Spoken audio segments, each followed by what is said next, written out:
At least once a month in church, I'd hear a preacher take take the text from Matthew 18:6. But whoso shall offend one of these little ones which believe in me, it were better that a millstone were hanged about his neck, and that he were drowned in the depths of the sea. Now imagine speaking alongside of that, and you're warning the congregation about offending these children here with whatever petty bad example you might have set, whether it's wearing high heels, had some makeup on, maybe you have a tattoo and you're not worried about repenting for getting that tattoo, stuff like that, and you're worried about being a bad example to these children, and you might lead them astray from like the one true saving faith. But meanwhile, you know that there has been a CSA issue for years and years and decades. And you have these pedos in the religious sect that are just reoffending over and over and over, and you're doing a forgiveness ritual where you're putting them in the same room with their victims.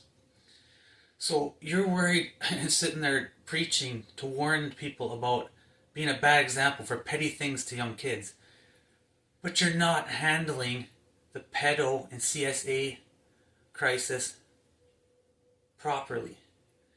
And you claim that God is speaking through you, especially from behind the table. You're being moved by God's Spirit, and you're also looking to this handful of men that are elders in the church for advice, and their advice is coming from God. Maybe you should question, is that advice coming from God? Because why would God want to further traumatize these victims? If you do a cursory examination of the psychology surrounding this abuse, you would know that what you are doing is handling it improperly. And I know people sitting in that church that have said that they won't even read the articles that have come out about this abuse and how the church has been enabling it. And they also have been warned behind the table by preachers to not look at the social media sites that are talking about this stuff.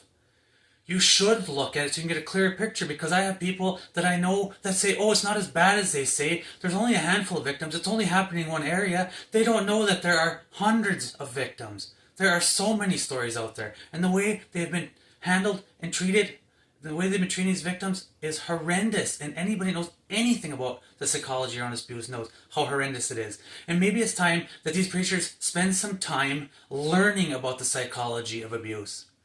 And maybe all of a sudden you'll get some different revelation from God. Your revelation will just be that you've educated yourself and you understand how this works and you understand how to deal with it better.